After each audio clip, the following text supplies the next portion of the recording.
Ya, bicara tentu saja harapan kita pada KPU itu sangat besar ya. Mereka harus betul-betul membuktikan sebagai penyelenggara pemilu yang berintegritas. Nah, mungkin masalahnya bisa jadi mereka tidak menerima atau tekanan dalam bentuk politik uang mungkin tidak ya, tapi tekanan bentuk intimidasi, ancaman itu yang berat. Apalagi kalau kita udah dipegang kartunya. Itu biasanya intimidasi, ancaman itu dari oknum atau dari mana, Bu? Masalahnya ini agak panjang sedikit tapi gini, kalau mau kita memahami juga bahwa KPU ini kan harusnya adalah orang yang non partisan.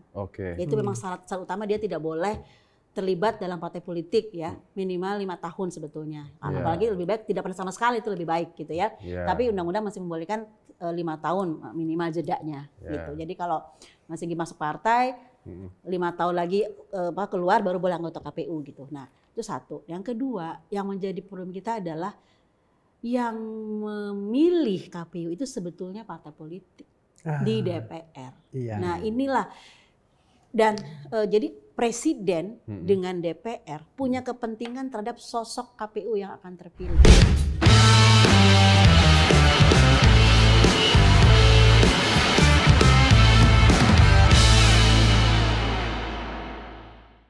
Di samping gua nih ada yang spesial nih. Yes. Doi siapa? Oh, ini dosen FISIP. Ya, dia jago kalau kita bicara soal KPU. Dia salah satu pakar dong. Iya. Doi pakar. Akademisi yang top. Namanya Namanya Dr. Sri Eko Budiwardani. Lengkap amat loh. Nickname-nya siapa? Panggilannya siapa? Biasa aku panggilnya Mbak Dani. Oke, kita kenalin dulu yuk. Boleh. Mbak Dani. Mbak, selamat datang di Blak-Blakan. Ngablak. Nyablak. Harus nyablak.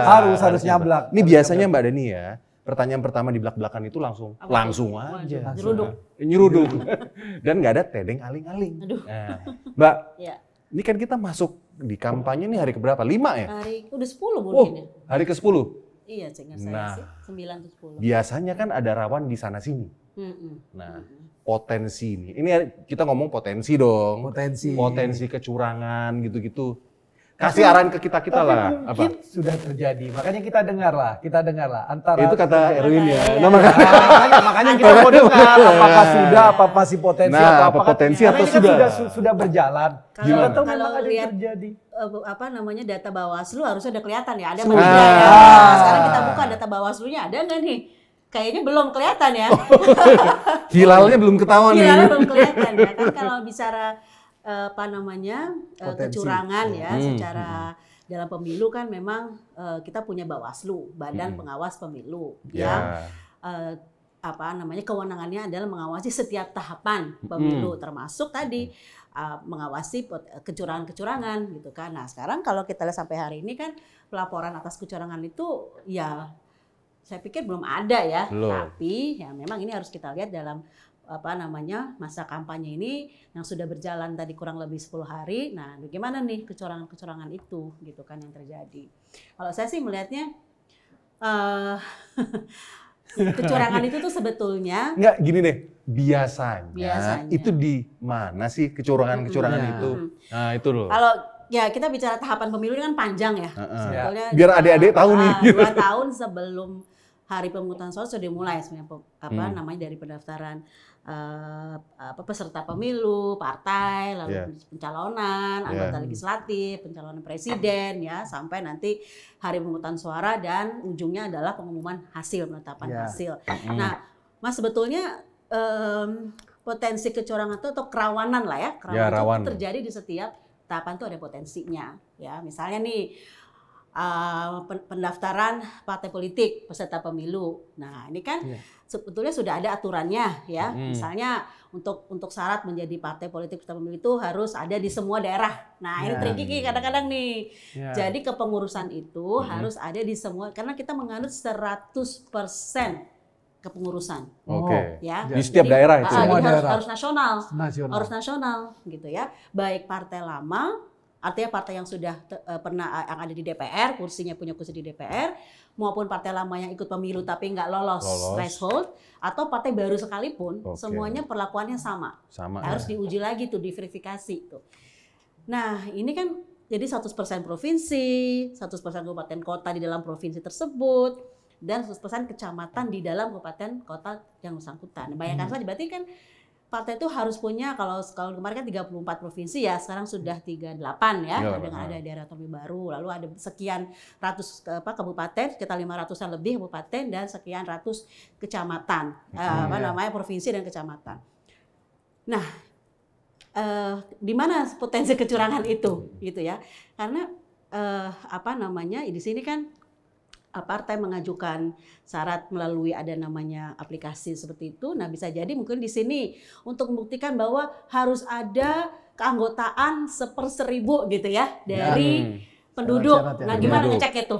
Nah, gimana itu, Bu? Terbuka kemungkinan kan untuk misalnya ada ini potensinya kong antara siapa yang verifikatornya di bawah dengan partai yang partai lama pun belum tentu loh punya database keanggotaan yang rapi, yang solid gitu. Jadi itu pun juga potensi. Lalu kemudian ada syarat juga yang membuka potensi itu adalah 30% perempuan sebagai pengurus partai politik, dan itu harus dihadirkan.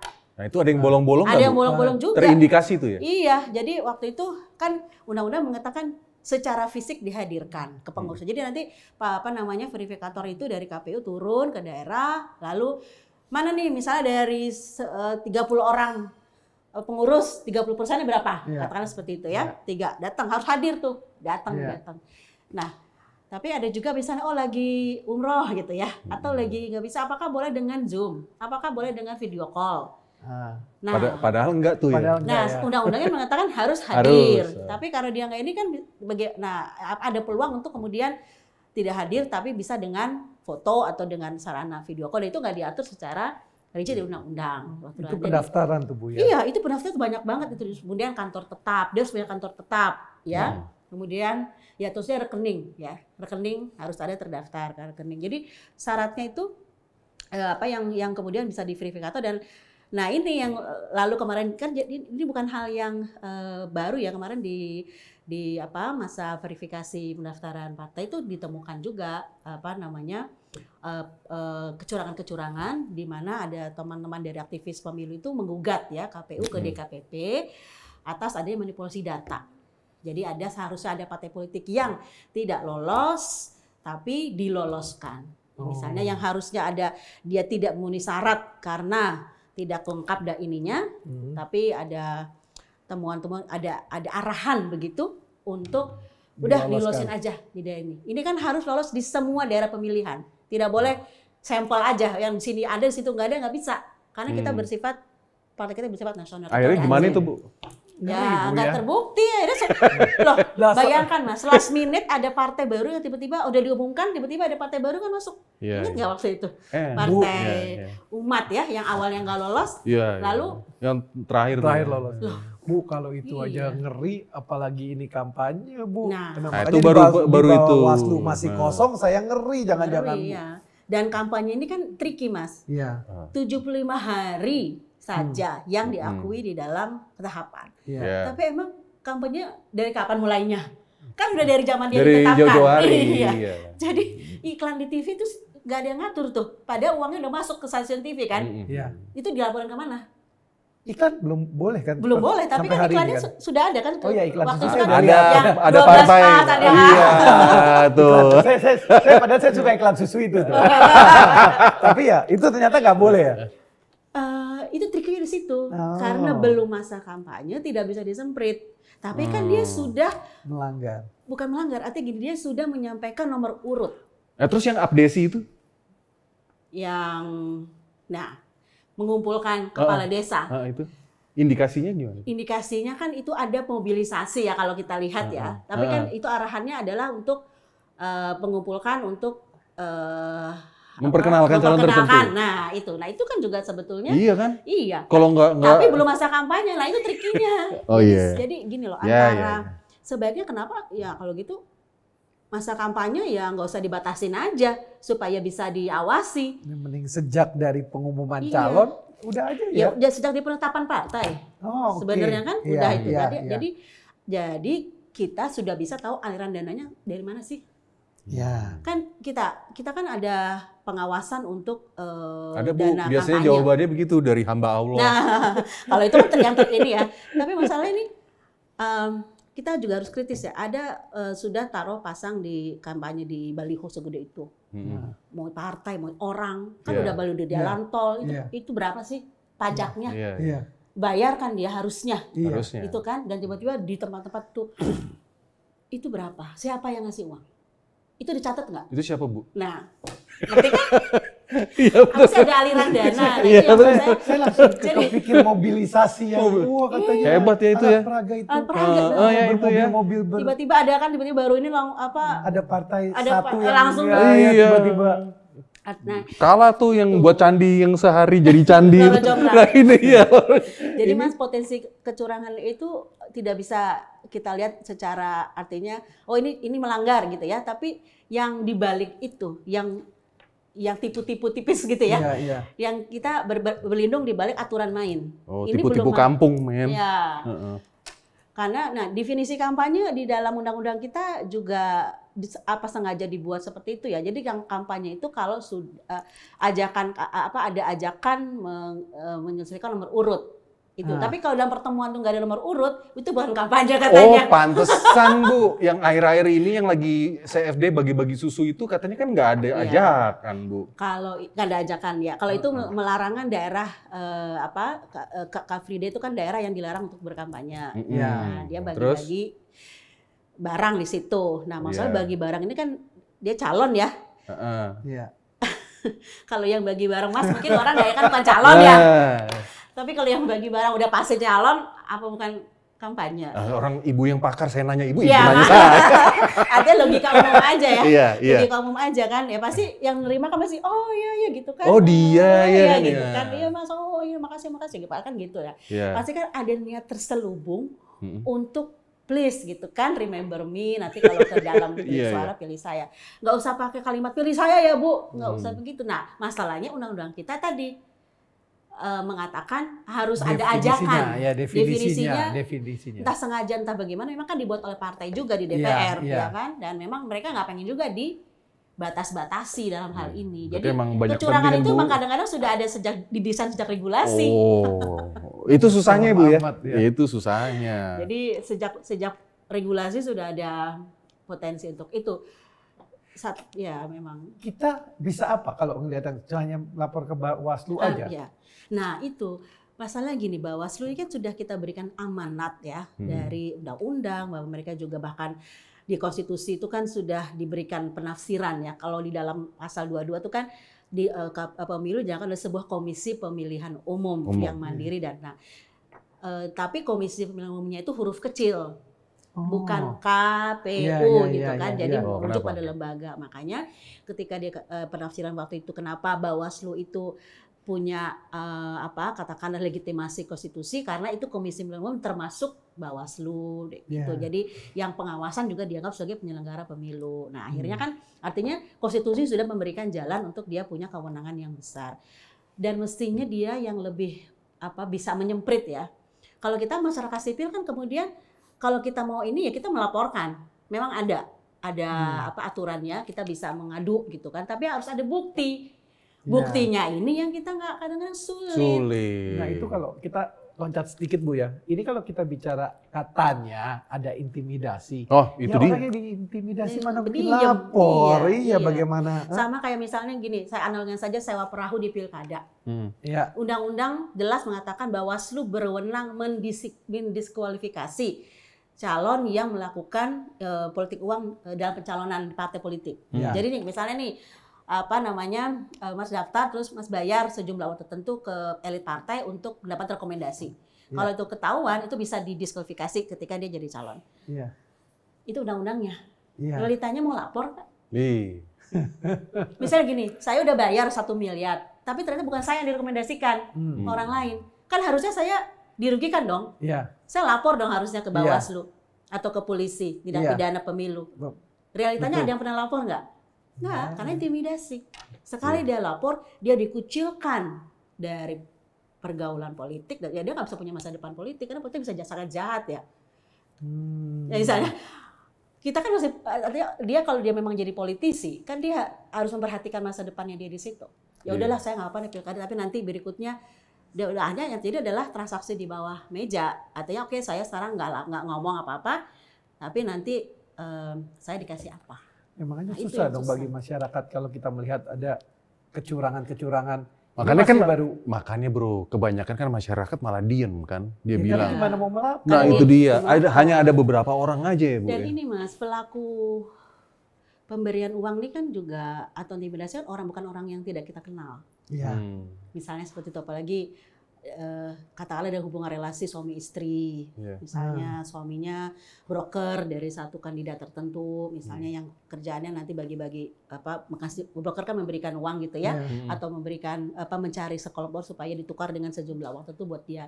Nah dia biasa dimulai dengan keluarganya dulu kan, menjamin istrinya, anak keluarganya untuk ditekan. Akhirnya dalam sebuah relasi rumah tangga, misalnya si istri itu ya dalam relasi dengan suaminya tidak setara, misalnya dalam konteks itu kan tidak semuanya setara ya, dan juga kondisi tertentu ya dia akan nurut gitu. Itu dia sebetulnya sudah bentuk intimidasi yang dilakukan dari relasi. Apalagi kalau ini Pak RT kita yang nyuruh untuk milih itu, nanti habis itu dibayar. Itu Pak RT itu keluarga saya. Iya, sosialisasinya dari situ dulu. Waduh. Ya. Ini baru ini berarti belum kayak proses pemilihannya. TSM nggak nih Bu berarti ya? Ya. Susah ya untuk membuktikan TSM itu seperti apa ya? TSM itu harus terbuktikan bahwa memang ada arahan ya. Contohnya waktu pilkada Tangsel, waktu Bu Airin lawan Andre Taulani.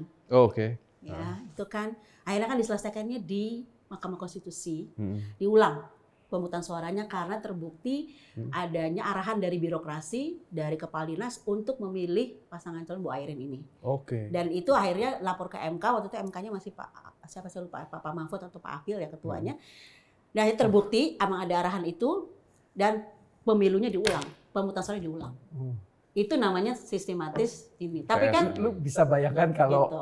MK-nya yang sekarang lah itu. Tapi kan pamanku udah nggak boleh tuh. Pamanku udah dihukum tuh dia tuh. Nggak boleh ngurusin baik bahwa hari ini sudah tidak ada paman. Pamanku itu kan udah nggak ada itu. Tapi kan gue udah jadi. Artinya saya udah tugasnya udah selesai. Ada ini Bu, ada yang paling keras tuh yang saya lihat di talk show tuh, Masinton Pasaribu bilang begitu. Sama aja itu barang selundupan katanya. Ya itu memang ini karena yang di-prank tadi ya partainya. Mbak Dani, kalau gitu pada saat pemilihan, proses pemilihan apa yang harus kita, kan kita agak susah nih, apa yang harus kita lakukan teman-teman yang harus orang-orang awam nih, orang-orang awam, adik-adik gitu loh. Jadi memang kita satu hal tidak bisa dipungkiri ya, politik uang sekarang ini kan sudah merajalela. Yang tadi kalau kita bilang terstruktur masif ya itu ya, politik uang. Politik uang. Penelitian banyak kayak Burhanuddin Mutahdi misalnya kemarin yang mengeluarkan hasil disertasinya dan segala macam tentang mengatakan bahwa memang 30% kurang lebih orang itu memilih karena uang. Gitu ya. Dan 15 tahun terakhir lah ya, dan 2019, 14, 19 itu udah masif sekali. Coba tanya caleg-caleg itu, kadang-kadang untuk kepala daerah itu kan habis berapa? 20 miliar, 50 miliar itu kita sampai bingung itu uang dari mana ya. Tapi memang satu sisi itu. Nah, sekarang kita seperti melawan ini ya, tembok yang sangat tinggi ya, menghantam itu. Dulu kita pernah kampanye dan tapi juga salah, ambil uangnya, jangan pilih orangnya. Kan pernah kita seperti itu. Ada yang bilang ya, mumpung ini kan pesta rakyat. Gitu kan. Sekarang dan bertambah kan, nggak cuma 50.000, bisa sampai 300.000 tarifnya. Nah jadi memang ini seruan moral tuh sepertinya sulit menyentuh gitu ya. Dan kita pernah juga mengatakan bahwa jangan pilih politisi busuk. Ingat nggak dulu kita pernah ada, jangan pilih politisi busuk itu politisi yang poligami, politisi yang melakukan korupsi. Kan sekarang politisi yang korupsi bisa lagi mencalonkan kan, kalau sudah 5 tahun dan dia disclaimer gitu kan. Jadi nggak ada hukuman sebetulnya untuk orang-orang yang melakukan hal ini. Tapi itu pun dampaknya kepada masyarakat tidak terlalu signifikan gitu ya. Nah tadi makanya saya ingin menjawab itu, mungkin ada rasa pesimis lah di balik itu ya, bagaimana. Tapi optimisnya adalah generasi Z ini sebenarnya. Nah itu dia Ibu. Harusnya yang baru pertama ke pemilu kan harusnya tidak tercemari dengan politik gimmick. Politik uang. Harusnya mereka lebih lebih pure ya, lebih murni. Nah, Bu, saya mau tanya Bu. Nah ini kan ada fenomena apa nih? Pemilu sekarang ini kan, selain politik ini uang tadi itu, betul. Ini gimmick, iya kan? Nah menurut Ibu gimana?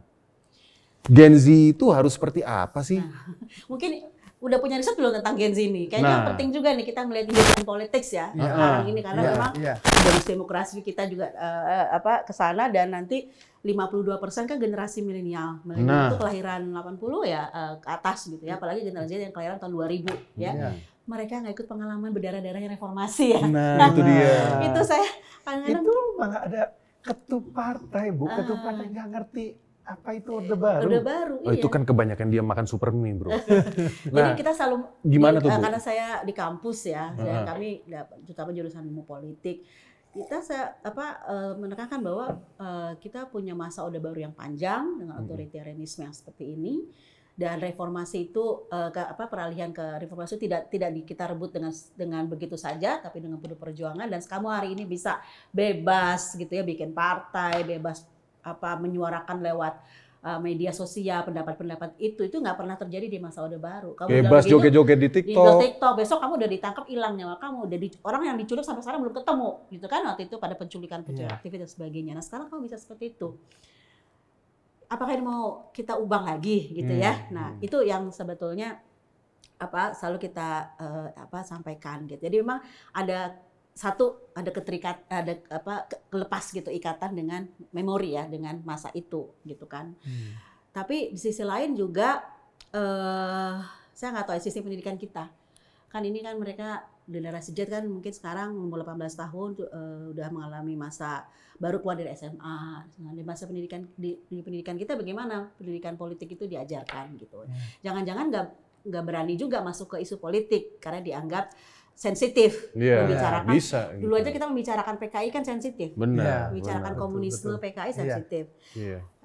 Sekarang membicarakan Soeharto mungkin sensitif juga. Nah, apalagi sekarang membicarakan partai-partai misalnya itu di dunia pendidikan menengah ke atas tuh seperti apa. Jadi, nah mungkin ini ya sekarang tadi yang gimmick-gimmick tadi, apakah memang dunia Gen Z itu karena media sosial di TikTok joget-joget, terus apalagi bisa ekspresi hidup ini santai aja, santuy gitu. Dan itu kemudian itu kan yang bahaya kan itu kan Bu. Iya gitu itu bahaya, karena dia akhirnya tidak grip dengan situasinya sekarang ini. Kita sedang ada masalah perubahan iklim, kita sedang ada masalah transisi energi gitu kan. Kita sedang ada masalah perang di Ukraina, di Rusia, di Palestina, itu perang berdampak pada kita. Kan bagaimanapun kita akan misal krisis pangan yang akan kita hadapi. Nah, gimana generasi itu mulai mendiskusikan itu? Harusnya seperti itu. Sangat berharap para calon ini punya tanggung jawab moral, tidak mengajak mereka itu berpikir bahwa kita sedang baik-baik saja, sedang tidak ada masalah, tapi please ajak mereka berpikir, hey kamu nanti Indonesia 5 tahun, 10 tahun ke depan ini akan jadi seperti apa. Ajak mereka untuk mengarah ke sana. Saya pikir itu yang harus didorong ya. Iya, nih Bu, ada yang bilang, mungkin tepatnya Mas Andi Wijayanto, bahwa akhir-akhir ini itu demokrasi itu sedang mendung demokrasi. Gitu loh, disebabkan oleh tahu kan seperti itu. Menurut Ibu gimana Bu?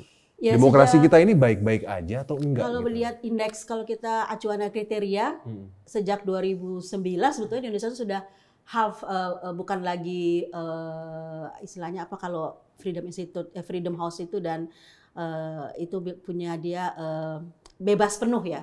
Kita sejak awal reformasi sampai 2009 tuh masih bebas penuh. Kalau sekarang sejak 2019 sudah mulai partly free. Partly free. Bahkan mungkin jangan sampai not free nih. Ini Freedom Institute. Iya, Freedom House. Freedom House. Freedom House sama Intelligent Economic Unit ya. Indonesia sudah lagi nggak masuk negara bebas kita. Karena adanya undang-undang yang membatasi kebebasan sipil. Misalnya undang-undang informasi teknologi ITE itu. Lalu ada penangkapan aktivis ya, misalnya ya sekarang kita kasus Haris Azhar, Fadia yang kasus kemudian juga ada aktivis-aktivis yang diintimidasi karena bicara nggak usah gini yang kemarin yang orang mahasiswa remaja Lampung yang mengkritisi daerahnya melewat TikTok atau lewat itu langsung keluarganya diintimidasi di kampung. Ya. Ya, itu kan. Artinya terus si Melki juga ya, Melki. Ya, kemudian Ketua BEM UI ya Melki juga bicara kritis gitu ya, mengomong ini langsung di keep sehingga membatasi ruang gerak gitu. Dan saya nggak tahu sekarang ini kan mahasiswa agak susah untuk dimobilisasi karena itu akhirnya itu ya Bu ya. Banyak hal ya susah dimobilisasi karena memang pertama tuntutan untuk ada di nilai, kemudian tuntutan tugas-tugas kampus itu makin berat. Oke. Lalu kemudian tuntutan untuk segera cepat selesai kuliah. Iya. Mahal. Ya. Kuliah semakin mahal. Gak usah bilang UI negeri ya. UI negeri pun juga sudah di atas 20 juta kadang-kadang. Variasi lah dari 10 juta sampai 17 juta. Yang negeri aja mahal, apalagi swasta. Yeah. Kuliah semakin. Jadi ketika orang tuanya kamu masuk universitas negeri atau swasta, cepat selesai deh 4 tahun. Jangan ikut-ikut gitu-gituan lah. Iya. Bayangkan saya dulu kuliah di UI cuma 180.000 satu semester untuk masa itu ya. Sekarang satu semester udah 5 juta sampai mungkin 20 juta. Ya berarti mereka itu tekanan hidupnya juga lebih melebihi dari Betul. Jadi kompleks sekali masalah generasi Z kita ini. Orang kebutuhan orang tuanya sendiri tidak ada dalam tekanan sebuah ekonomi gitu ya, hidup mereka sendiri, lalu mereka kemudian jangan salah loh, gimmick-gimmick itu bukan berarti mereka happy. Bisa jadi itu pelampiasan dari situasi tekanan itu. Dan itu maaf saja digunakan oleh politik untuk meninabobokan mereka dan itu jahat sekali. Digunakan oleh beberapa politisi ya? And maybe all politician gitu ya, karena mereka juga dengan caranya masing-masing melakukan itu gitu kan. Artinya bolehlah kita kampanye dengan joget-joget, tapi itu sebagai pembuka aja. Iya. Gitu loh. Terus ini jangan dari awal sampai akhir joget-joget. Gagasan politik, gagasannya nggak ada. Iya, jadi pemilu dikecilkan hanya dengan gimmick. Hidup mereka udah sulit gitu kan. Generasi Z lulus SMA, mau kemana? Mau kuliah mahal, ikut tes itu MPTN segala 3 kali 4 kali nggak lolos. Pada sekali ikut dia harus bayar 100.000 untuk daftar. Itu kan uang semua. Orang tuanya mengharapkan dia udah kamu kerja aja nak. Susah ini kita hidup gitu. Dan itu yang membuat ada degradasi juga gerakan mahasiswa. Oke. Bu, kita loncat lagi sedikit ya, Mbak. Kita bicara sekarang penghitungan. Itu kan juga rawan kecurangan. Betul. Nih. Ya. Pemungutan dan penghitungan. Penghitungan. Iya. Itu apa yang bisa minimal kita meminimasi yang harus kita lihat adalah rekrutmen KPPS. Rekrutmen petugas kelompok panitia pengurangan suara kan itu nanti akan direkrut di orang-orang setempat ya. Nah sebetulnya KPU itu sudah pernah membuat aturan yang membatasi anggota KPPS itu hanya 2 kali aja supaya ada sirkulasi. Kadang-kadang kalau mungkin perhatikan yang jadi anggota KPPS yang udah sepuh-sepuh gitu loh. Dia lagi gitu kan. Nah sehingga sudah kadang-kadang sudah tahu sama tahu nih dengan calon atau dengan tim sukses, dengan broker-broker permainannya sudah kenal. Berarti pemain nih, pemain gitu. Nah kemudian dibatasi itu supaya ada sirkulasi dan memungkinkan sekarang usia muda mahasiswa untuk menjadi KPPS. Nah, saya terus terang mendorong sekali teman-teman mahasiswa yang usia 20 yang sekarang ini daftarlah jadi KPPS. Karena itu minimal usia kalau nggak salah 20 atau 21 ya. Daftar ke situ dan rasakan sendiri bagaimana pekerjaan pemilu itu. Supaya kamu bisa menghargai suara itu. Jadi feel-nya itu dapat kalau kamu mendaftar jadi KPPS. Daftar di lingkungan masing-masing. Dan itu nanti 1 bulan sebelum pemungutan suara KPU sudah membuka. Di masing-masing kabupaten kota atau di provinsi gitu ya. Saya berharap mahasiswa itu daftar dan tunjukkan bermain bersih gitu loh. Kita anak muda, kita berintegritas, kita nggak mau jangan nabrak hukum, jangan nabrak peraturan. Jadi gitu pada kan. saat trikinya kan pada saat penghitungan di TPS itu kadang-kadang udah malam ya. Kita kan 5 kotak ini. Kotak presiden, DPD, DPR, DPD, provinsi, kabupaten kota. 5 kotak, begitu ngitungnya buka dulu yang presiden. Presidennya di awal nih. Yang abu-abu tuh ya. Masih seger nih ngelihatnya nih, karena masih di pertama. Penontonnya pun masih banyak, tepuk tangan masih terus. bisa dicatat. Tapi biasanya setelah presiden pada pulang. Ya. Karena jagoannya udah ketahuan. Saya juga gitu soalnya. Saya juga pengakuan dosa. Iya, menang apa kalah. Nah, habis itu langsung kan nge-tweet tempat gue menang gitu kan. Nah, lalu kemudian opini publik, pengembangan, quick count muncul. Akhirnya kita lupa, proses belum selesai. Masih ada DPR, masih ada DPRD, dan mereka juga memikirkan kita. Nah ini yang DPRD kabupaten kota makin malam kan? Nah, udahlah, yang harusnya dia buat dia, pindahin buat itu deh. Yang itu kemarin kan kita bayar dia. Oh itu ada indikasi juga seperti itu ya Bu ya? Ada indikasi. Karena pengawasan sudah semakin kurang. Ada saksi, tapi kan saksi juga mungkin udah capek. Atau bayarnya cuma dibayar 100.000. Harusnya dia kerja nggak sampai tengah malam gini. Gitu ya. Macam-macam lah. Jadi ngantuk deh dia ya Bu. Nah jadi itu potensi kecurangannya terjadi di penghitungan. Kalau di pemungutan sekarang sudah semakin minim ya. Karena untuk ke TPS itu kan udah nggak boleh bawa HP. Kalau dulu kan kita bawa HP, kita foto, ceklek, nanti kita taruh ke brokernya, ini udah milih nih, bayar. Sekarang nggak boleh bawa HP ya? Nggak boleh. Oh oke. Lebih bagus itu makanya. Jadi foto-fotonya ya di luar TPS aja. Habis itu kan nunjukin jari kan, udah nih nyoblos gitu, nunjukin gitu. Nggak boleh dibawa ke bilik. Berarti bisa bohong juga dong Bu, gue udah nyoblos itu, padahal enggak. Kayaknya ya pihak broker tuh tahu aja caranya bagaimana. Mereka juga ngerti lah. Pemain. Kan ada beberapa jari nih ya. Nanti kamu kalau bisa nyoblos, kamu ininya nanti jari yang ini. Iya. Oke. Kan dia bisa tanda ini kan. Tandanya mungkin jari yang ini. Kalau nggak pada saat dia nyoblos, tolong dicoblos mata sebelah kiri. Dulu waktu saya kecil tuh Bu, sering lihat ini pemilihan yang di DPR MPR tuh. Oh ye, gitu kan itu. Oh ye. Oh itu tanda juga kata. Tanda. Oke. Si ini modus-modusnya banyak, gitu. Banyak. Salah satunya gitu ya. Ini karena saya juga kadang banyak ngobrol juga ya. Iya gitu, nanti tangannya masih dilaporin kan.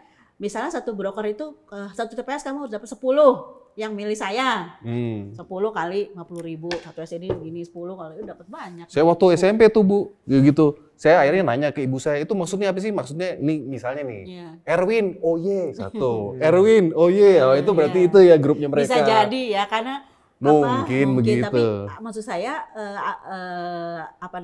apapun potensi itu sangat terbuka gitu ya, kecurangan apalagi nah itu di penghitungan masih di TPS ya. Belum, makanya saya mendorong anak-anak muda ini daftar di TPS lah supaya melek gitu. Kasihan kalau yang daftar tuh yang udah 60 tahun ke atas. Sekarang kan nggak boleh Bu sampai umur 55 ya. Karena banyak yang meninggal waktu itu ya. Jadi capek itu mereka, bisa bayangin lah. Iya. Sehingga pengenalan dengan teknologi pun lebih cepat. Karena kan selain yang kertas plano yang ditempel itu kan kita kan undang-undang masih mensyaratkan manual. Jadi plano itu harus diisi tetap. Nah, ngisi plano itu kan juga bisa salah gitu kan.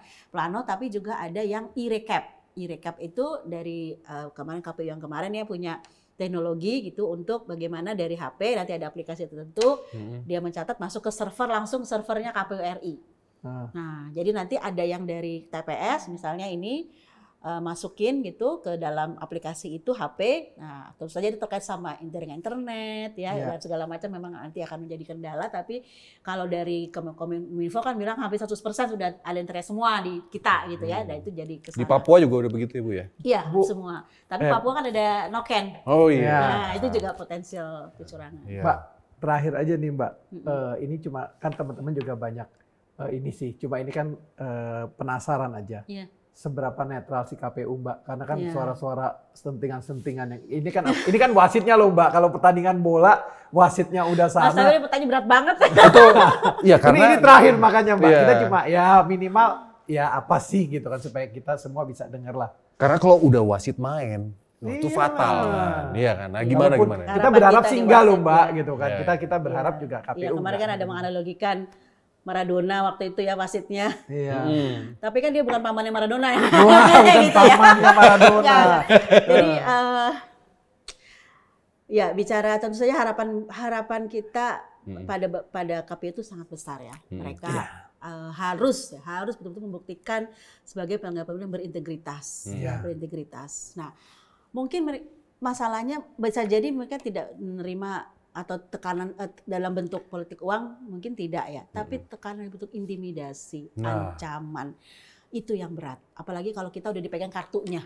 Itu biasanya intimidasi, ancaman itu dari oknum atau dari mana Bu?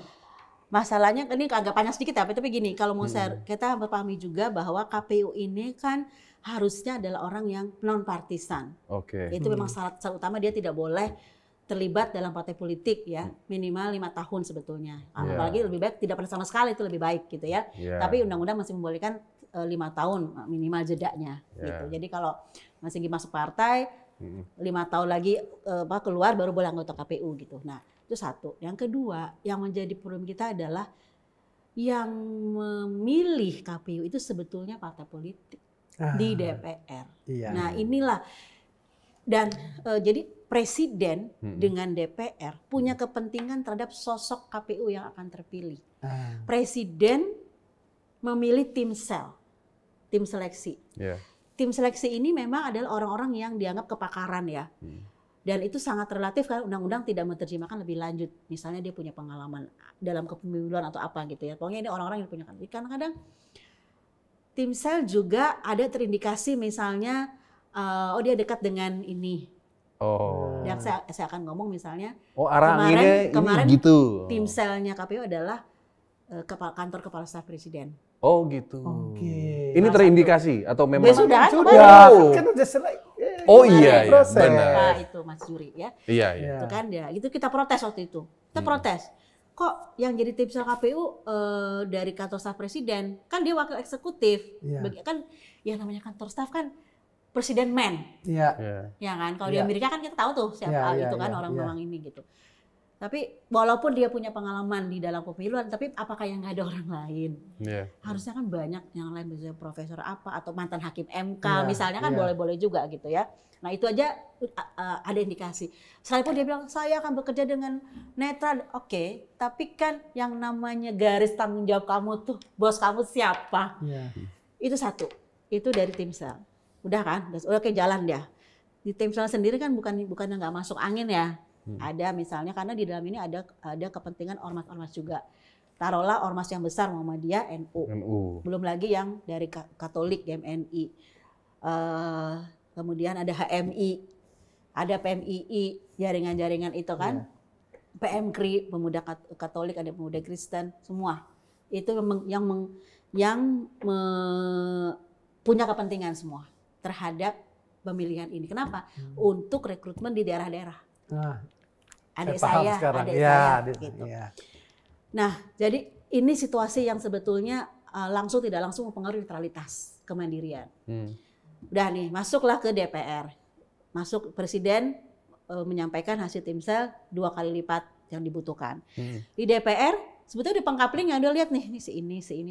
Dia udah punya kepentingan. Jadi artinya kepentingan apa? Bukan kepentingan suruh bikin curang sih, tapi kepentingan gini loh. Nanti jangan dipersulit. Dari pendaftaran, dari ini. Apa dan proses artinya ini dong apa namanya? Kalau rekrutmen di daerah, orang-orang yang saya dukung atau saya calonkan, saya kasih kata BLJ gitu, rekomendasikan, tolong lebih diperhatikan. Kan saya yang milih kamu nih. Lo pemilihan di DPR itu kan gosok-gosok KPU lah, semua KPK apa kan semua memang udah dilihat nih siapa nih yang bisa. Tapi mungkin kalau KPK agak lebih ini ya apa. Tapi kemarin kan ini juga ya. Rame juga kecolongan juga, rame juga. Jadi netralitas itu sudah mulai ada ancaman sejak pembentukan. Dari hulu ke hilir ya Bu? Yes, ya pembentukan. Jadi yang terpilih ini saya nggak mengatakan bahwa mereka sudah ada dalam tanda kutip balas jasa ya dengan partai-partai yang memilih mereka. Karena mereka dipilih berdasarkan voting anggota DPR. Jadi kan tahu nih, yang ini votingnya paling tinggi. Semuanya milih dia, berarti memang dia lebih favorable. Kenapa dia lebih favorable? Kayak gitu-gitu loh. Bisa lebih diajak ngomong gitu ya? I don't know, tapi paling nggak itu kan kita bisa menafsirkan sendiri gitu kan. Jadi netralitas sudah terancam dari sisi pembentukan. Nah, yang kedua adanya semacam bukan kewajiban, tetapi ada istilahnya itu konvensi aja sih. Atau jadi KPU di dalam membuat peraturan KPU itu dapat berkonsultasi dengan Komisi 2. Jadi di mana independensinya? Masa jadwal pemilu aja itu DPR mau ikut campur? Kan 14 Februari ini udah berapa kali perubahan? kan April, terus ini. Terus akhirnya KPU ditekan mungkin ya, saya juga nggak tahu kenapa tiba-tiba sampai 14 Februari. Itu udah perubahan berapa kali. Nah, belum lagi nanti libur Valentine lagi tuh. Emang Valentine libur, enggak kan? Mungkin Gen-Z kan clubbing, apa kan, malamnya nyoblos juga. Oh iya benar juga, paginya ketiduran lupa nyoblos. Nah, jadi kita udah kampanye sama Gen Z, ternyata dia nggak ke TPS. Iya juga ya. Enggak dong. Dia habis nyoblos baru Valentine. Tapi biasanya 13 malam, bro. Biasanya 13 malam, bro. Ada ceruk yang seperti itu lah. Yeah. Jadi sampai itu ada aturan juga sampai sana. Nah, makanya kenapa sekarang kita kok misalnya terutama yang terakhir ini ya soal format debat yang kemarin itu rame. Nah itu Bu. Kenapa itu sekarang gimana sih Bu sekarang? Ya kemarin kan gini, awalnya kan katanya capres sama awalnya nih undang-undang sudah mengatakan 3 kali capres, 2 kali cawapres. Itu penjelasan undang-undang. Yeah. Dan dari 2004, 2009 terus begitu. Yeah. Nah, kenapa harus diubah? Kemarin kan KPU mengatakan tetap itu tapi berpasangan. Maksudnya dua-duanya tetap ada di situ. Yeah. Coba tapi yang bicara itu yang bisa kalau cawapres ya cawapresnya. Ya, tapi ngapain presiden di situ? Iya. Gitu kan harusnya kan mendingan presidennya kampanye dong. Iya. Kan buang waktu. Iya. Benar. Iya, karena ini udah waktu terbatas suruh di situ nongkrong. Iya. Nah, ngapain kan mendingan dia temenin gua dong. Iya. Gitu. Nah, begitu keluar langsung kan menunjukkan jadi dengan peraturan itu ada katakanlah penafsiran, ini menguntungkan salah satu pihak tertentu. Dan kenapa KPU kok bisa mengeluarkan aturan yang berindikasi tidak netral? Oke. Kan begitu. Emangnya urgensinya apa sih diubah? Ya. Yang selama ini kan tidak yang justru dievaluasi adalah model bertanyanya. Benar. Ini kan udah diatur nih, panelisnya udah diatur. Tanya kan maksudnya kayak gitu, mendingan kayak mungkin di Amerika gitu kan, benar-benar itu yang dia ada wartawan senior yang dia bisa bertanya apapun, apa aja yang dia mau, nggak usah diatur gitu. Sampai wapres, mending Mbak Dani jadi panelis jauh lebih seru kali daripada sampai wapres kita loh Bu ya, sampai ikut komentar ya wapres kita kan. Saya dengan segala macam dengan Pak Ma'ruf Amin. Dulu aja waktu Pak Ma'ruf Amin mau apa? Debat waktu 2019 kan. Kita udah bisa nggak tuh udah sepuh. Berani kok. Berani beliau. Apalagi yang katanya wakil politisi ulung kan gitu ya. Maksud saya ya udahlah jangan. Nah itulah kemudian Mas ditafsirkan. Nah lalu kemudian karena kita teman-teman pegiat pemilu ini bersuara terus. Akhirnya ada kesan bahwa KPU tidak netral. Jadi ada penafsiran. Jadi melempem nih gitu ya tafsirnya begitu. Makanya sekarang tugas kita adalah selalu kalau ada indikasi itu semprit. Ada indikasi itu semprit supaya nggak keterusan. Oke. Bu, ini terakhir penutup. Ya penutup bener ya. Nah ini penutup. Jadi untuk anak-anak muda nih milenial dan Gen Z, kalau misalnya ada indikasi-indikasi apa Bu yang harus berani, misalnya ngerekam, laporkan atau kan begitu kan di lapangan itu seperti apa coba? Ya, jadi gini 2024 ini kan memang harus kita realitasnya adalah ada kandidat tertentu ya kita tahu semua lah anak presiden. Oke. Yang petahana masih yang aktif ya presidennya. Punya kewenangan yang sangat besar. Ya, dalam arti penggunaan aparat dalam yang sangat besar penggunaan anggaran yang sangat besar di dalam memimpin birokrasi kan gitu ya. Kewenangannya ada di situ. Secara politik dia punya potensi untuk tidak netral. Karena ikatan darah itu lebih kental biasa daripada ikatan politik gitu ya. Artinya kalau sejak awal beliau tidak mengizinkan selesai.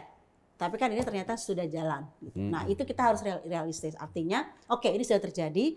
Sekarang kita memang harus memastikan birokrasi, TNI, Polri ya yang memang hubungan kaitannya langsung dengan kekuasaan presiden. Kemudian juga intel gitu ya barangkali, lalu juga kepala daerah di daerah gitu sampai kepala desa itu harus on the track, memang menjalankan sesuai dengan tupoksi dia. Sulit memang mudah dikatakan, tetapi memang itu yang harus kita tegakkan. Please perhatikan, terutama kepala desa. Kalau kepala desa itu kan lingkupnya sangat kecil dan dia punya kepentingan untuk melanjutkan pemerintahannya. apa namanya, apalagi sekarang RUU Desa kan mau diubah 9 tahun, 2 periode, dan itu sudah setuju pemerintah. Bagaimana masuknya? Dukungan politik. Walaupun pemilihnya bisa masih punya otonomi kan gitu. Jadi itu harus kita jadikan sebuah apa namanya keniscayaan itu. Nah makanya kita akademisi terutama misalnya dia harus punya suara moral gitu ya, karena kita hanya punya dalam hal ini adalah menyuarakan secara moral gitu, etik gitu ya, untuk selalu tidak bosan-bosan. Nah itu satu. Yang kedua juga teman-teman generasi Z ini mulailah partisipasi politiknya ditingkatkan. Boleh misalnya partisipasi dalam hal tadi memberikan komen-komen atau di dalam itu oke. Tapi please terlibatlah misalnya jadi KPPS, bahkan mungkin menjadi memantau independen. Itu gitu. Keren tuh kalau kayak begitu ya. Jadi bisa diorganisir oleh kampus, misalnya BEM gitu bikin pelatihan untuk mahasiswa siapa yang mau jadi pemantau independen. Jadi di TPS masing-masing gitu kan. Betul tuh kalau misalnya ada yang bagi-bagi uang, difoto, kasih ke Panwas setempat, nanti biar Panwas menindaklanjuti. Kalau tetap nggak mempan juga, viralkan. Tapi tentu saja dengan undang-undang ITE yang baru direvisi. Sudah direvisi. Dan itu kita harus tidak boleh juga harus memperhatikan, tidak boleh istilahnya itu kalau itu phishing itu yang melaporkan orang dengan tidak ada bukti kan bisa diadili gitu ya, bisa diperkarakan gitu. Nah itu juga. Tapi paling tidak ini pemilu 5 tahun sekali, suara kita sangat menentukan kepemimpinan ke depan gitu. Apakah kita yang punya tanggung jawab, setiap warga negara pemilih itu bertanggung jawab atas siapa kepemimpinan ke depan gitu ya. Dan memang semua calon barangkali tidak ada yang kesempurna semuanya gitu, tapi please pelajari track record mereka, pelajari program-program mereka, kritisi program-program mereka. Nah, lalu berbuatlah untuk Indonesia yang lebih baik ke depan gitu. Oke, Bu. Terima kasih, Bu. Terima kasih, Mbak Dani. Pencerahannya buat kita semua nih. Oke, terima kasih Bu. Udah main di belak-belakan Bu ya. Oke guys, sampai ketemu lagi sama gue Singgi dan Erwin. Ciao.